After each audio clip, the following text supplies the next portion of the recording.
Assalamualaikum warahmatullahi wabarakatuh. Perkenalkan, saya Umar Sidik. Di sini saya akan mempresentasikan hasil dari artikel yang saya buat, yaitu tentang peradaban Persia. Sebelum kita membahas lebih jauh, mengulas dan mengkajinya, ada baiknya kita memahami terlebih dahulu apa sih definisi dari peradaban itu sendiri. Nah, peradaban itu merupakan sebuah ungkapan yang menyatakan kebudayaan yang telah kompleks, maju, dan mapan. Jadi dengan kata lain, peradaban itu merupakan bagian dari kebudayaan. Akan tetapi, yang namanya kebudayaan itu belum tentu bisa menjadi sebuah peradaban. Nah, lantas dari definisi tersebut bisa dimaknai bahwa peradaban Persia itu sendiri merupakan sebuah bentuk kebudayaan Persia yang telah maju dan telah mapan. Nah, sebelum kita membahas lebih jauh bagaimana pasang surutnya sebuah peradaban di Persia, atau bahkan raja-raja yang memberikan sebuah kebijakan untuk mengembangkan ilmu pengetahuan dan segala macamnya, ada baiknya kita memahami sisi sejarah dari peradaban Persia itu sendiri.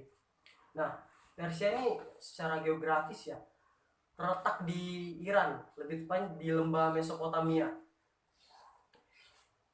Nah, dari lembah Mesopotamia inilah kemudian peradaban ini muncul dan berkembang hingga hampir menguasai sepertiga dunia. Misalnya saja, pada masa Cyrus I, setelah dia membunuh kakeknya ya, Hepisates, dikarenakan dendam yang dia miliki karena kebijakan kakeknya yang sewenang-wenang, itu mengakibatkan dia melahirkan sebuah peradaban yang begitu besar, yaitu Persia. Nah, hanya membutuhkan waktu sekitar 3 tahun bagi Cyrus untuk mengembangkan peradaban Persia hingga pada akhirnya menguasai Laut Kaspia, India, bahkan Timur Tengah. Sebuah peradaban adik kuasa pertama yang berhasil mencakup hampir sepertiga bumi di dunia pada saat itu.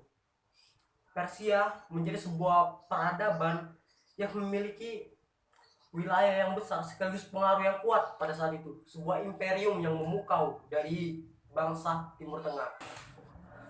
Kemudian setelah didirikan oleh Cyrus pada 549 sebelum Masehi dan menjelma menjadi sebuah kekuatan adik kuasa pertama, tidak serta-merta menjadikan Cyrus seorang raja yang otoriter yang bertindak dengan semaunya, melainkan dia menerapkan sebuah kebijakan pertama bagi kerajaan-kerajaan, di mana itu kebijakan yang toleran. Dia mengizinkan rakyatnya untuk memeluk berbagai macam kepercayaan yang berbeda, menggunakan bahasanya sendiri, walaupun tidak dapat dipungkiri penggunaan bahasa Aram sebagai bahasa resmi itu diwajibkan. Nah, selain itu juga dia membebaskan para rakyatnya untuk menggunakan kebudayaan sebelumnya. Karena sebagai sebuah bangsa yang besar, Persia ini terbentuk bukan hanya dari sebuah budaya Persia, melainkan dari budaya-budaya yang beragam. Nah, kemudian peninggalnya Cyrus I dan digantikan oleh Raja Kambises yang hanya memerintah sekitar 7 tahun. Nah, kekuasaan dari Persia ini meluas sampai ke Mesir. Setelah itu Kambises meninggal oleh penyebab alami, penyakit-penyakit alami yang wajar ya. Akan tetapi dia belum mewarisi atau memberikan sebuah surat wasiat siapa penerusnya.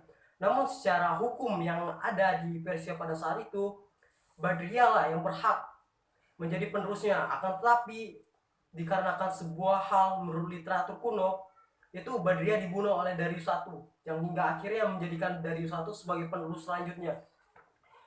Dan akibat hal tersebutlah pemberontakan terjadi di mana-mana, di berbagai macam bagian wilayah Persia, dikarenakan Darius I diduga membunuh Badriyah. Akan tetapi dengan begitu cepatnya, dengan kewibawaan yang dia miliki beserta kebijakan-kebijakannya, Darius I berhasil meredam pemberontakan yang ada di wilayah Persia tersebut.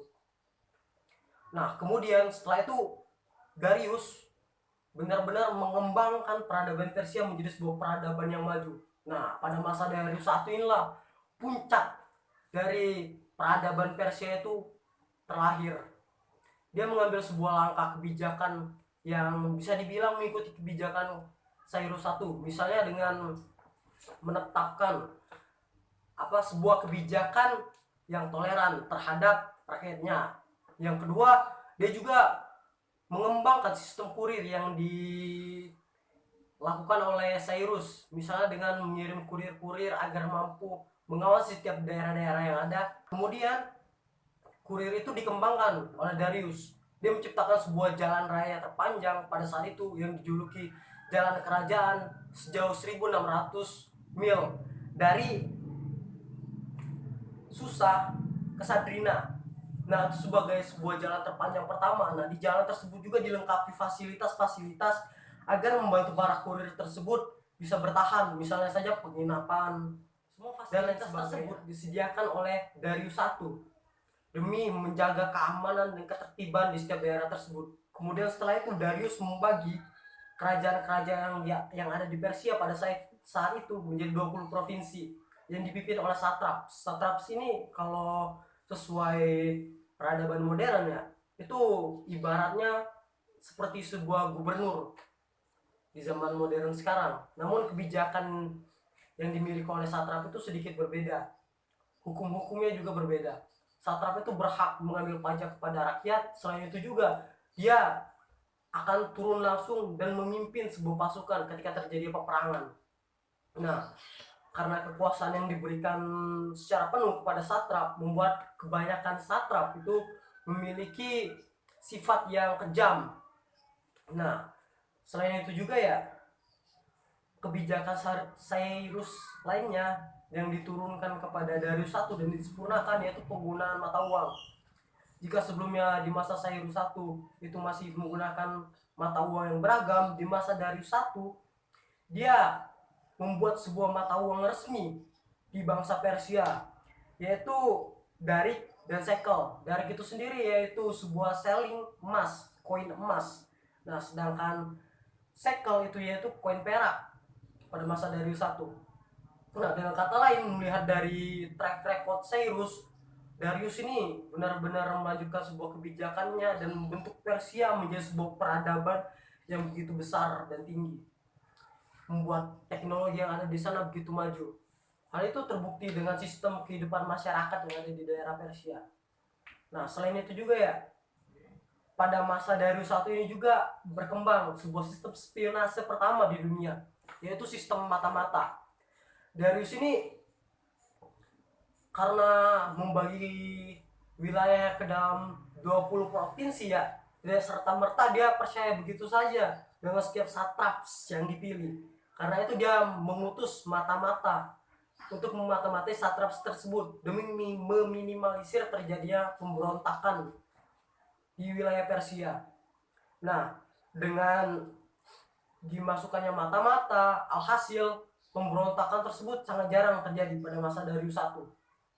Nah, selain itu juga ya, setelah Darius I wafat, nah di sini peradaban Persia mengalami sebuah pasang surut setelah Xerxes memerintah ya, karena Darius I itu meninggal di Persian War pertama.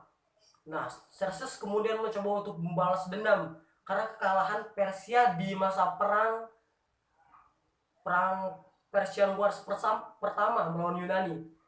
Xerxes dengan angkuhnya setelah meredamkan pemberontakan di Mesir itu berbicara bahwasanya sebagai penerus Cyrus I dan anak dari Darius I itu membuat kepercayaan diri seorang Xerxes itu semakin tinggi, hingga pada akhirnya Xerxes dengan penuh percaya dirinya berhasil menaklukkan Sparta. Akan tetapi ketika dihadapkan kepada polis Athena dan dibawa Athena ke dalam sebuah daerah terpencil ya, yaitu sebuah teluk yang berada di daerah Athena, dan teluk itu begitu dangkal.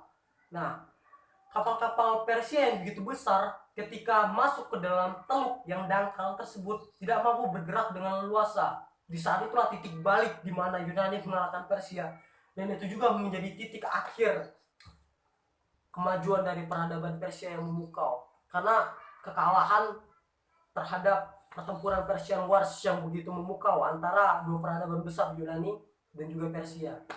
Di sini peradaban Persia semakin mengecil dan surut hingga pada akhirnya ketika Darius III memerintah, itu Persia berhadapan dengan sebuah peradaban yang begitu besar, yaitu Macedonia, yang dipimpin oleh Alexander the Great atau Alexander yang Agung.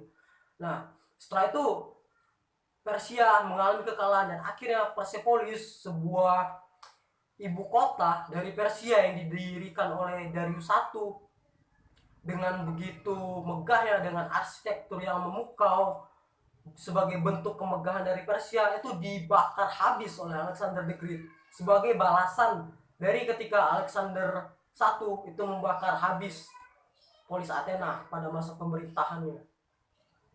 Nah, setelah itu peradaban Persia akhirnya hancur. Walaupun setelah 3 tahun berserang, Alexander itu mati, dan hingga akhirnya wilayah-wilayah yang pernah diduduki Alexander itu dibagi kepada jenderal-jenderal yang ia miliki, karena Alexander sendiri tidak memiliki penerus dikarenakan dia itu mati muda di umur 33 tahun. Nah, setelah dibagi, kemudian peradaban Persia coba dikembangkan lagi oleh jenderal yang dimiliki oleh Alexander itu sendiri. Akan tetapi jenderal tersebut tidak mampu mengembangkan peradaban Persia seperti pada masa Darius I. Begitu juga penerus-penerusnya, Seleusa dan sebagainya. Hingga akhirnya Islam datang dan kemudian membentuk sebuah peradaban maju yang hampir menyaingi peradaban pada masa Darius I. Maka dari itu secara tidak langsung pernyataan tadi itu mengungkapkan bahwasanya pada masa Xerxes ketika bertempur melawan Yunani itu Islam belum masuk ya. Nah, kan ada sebuah film yang menunjukkan pertempuran tersebut, 300 Days and Empires ya. Nah, jika kalian membaca film tersebut, ada sebuah komentar gitu yang bisa dibilang kocak. Kenapa? Karena di kolom komentar tersebut menyatakan bahwa film tersebut membuat Islam terbelakang, padahal secara historis Islam saja itu belum muncul pada masa itu, karena pertempuran Persian Wars kedua itu terjadi sebelum Masehi, dan otomatis pada saat itu juga Nabi Muhammad belum lahir. Kan sebuah pernyataan yang lucu. Nah, maka dari itu kepercayaan sebelumnya yang dimiliki oleh masyarakat Persia itu tidak ada Islam, akan tetapi ada beberapa agama, misalnya saja Yahudi. Namun sebuah kepercayaan mayoritas yang dimiliki oleh bangsa Persia yaitu Zoroaster dengan kitabnya Zen Avesta. Nah, kepercayaan inilah yang memberikan sebuah legitimasi penuh kepada raja-raja yang ada di Persia. Karena dalam kitab tersebut terkandung sebuah pertempuran antara dewa api melawan dewa kegelapan. Nah, dewa api inilah kemudian memiliki tangan kanan di dunia ini atau di bumi, yaitu raja-raja dari Persia. Hal tersebut dipercaya oleh mayoritas rakyat Persia yang pada zaman dahulu memang unsur-unsur spiritual, magis, dan segala macamnya itu memegang kendali pada masa itu. Nah, dari situlah kemudian raja-raja Persia memiliki otonomi dan kekuasaan yang begitu penuh. Akan tetapi di sisi lainnya, selain kepercayaan, masyarakat Persia juga itu berkembang gitu dengan pekerjaan-pekerjaan lainnya seperti petani ataupun pengrajin. Nah, untuk petani sendiri itu masyarakat Persia berhasil menciptakan sebuah kincir angin vertikal yang memanjang, sebuah kincir angin pertama yang digunakan pada masyarakat di bumi. Hal itu juga secara tidak langsung mencerminkan betapa majunya ilmu pengetahuan yang ada di masyarakat Persia. Selain itu juga untuk arsitektur itu sudah tidak perlu dipertanyakan lagi. Jika kalian melihat Persepolis yang sekarang masih ada di Iran, walaupun sudah hancur ya karena dibakar habis oleh Alexander the Great pada saat itu masih menyisakan sebuah bentuk arsitektur yang bagus, sebuah arsitektur yang indah, yang bisa menjadikannya sebagai sebuah peradaban pertama dengan arsitektur semegah dan sebesar itu. Hal itu secara tidak langsung menunjukkan bahwa masyarakat Persia pada saat itu memiliki sebuah sistem kebijakan yang bersifat memajukan teknologi maupun peradaban yang ada di negara tersebut.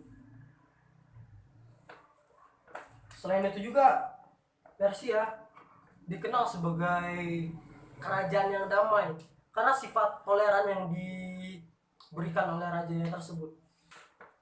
Jika kita melihat fakta-fakta sebelumnya ya, maka dapat ditarik kesimpulan bahwasanya bangsa Persia itu ketika melahirkan sebuah peradaban, dia tidak bertumpu atau memperbanyak literatur terhadap ilmuwan yang ada di masanya, melainkan kepada sebuah kebijakan Persia itu sendiri, kepada sebuah kebijakan yang dibangun oleh para raja-rajanya.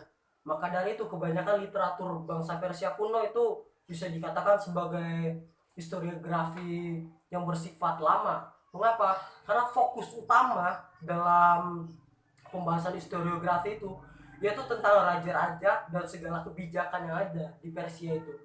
Tidak mencakup sebuah kebijakan dari masyarakat ataupun rakyat lainnya, dan itu pun walaupun ada ya yang tidak dapat dipungkiri tentang masyarakat itu hanya sekilas sedikit, dan itu juga merupakan sebagai bentuk dukungan terhadap kebijakan yang ada di masa raja tersebut.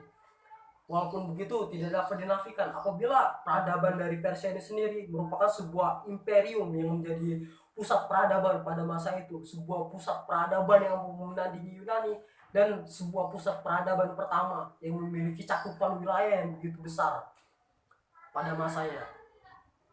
Nah, sekian dari saya. Wassalamualaikum warahmatullahi wabarakatuh.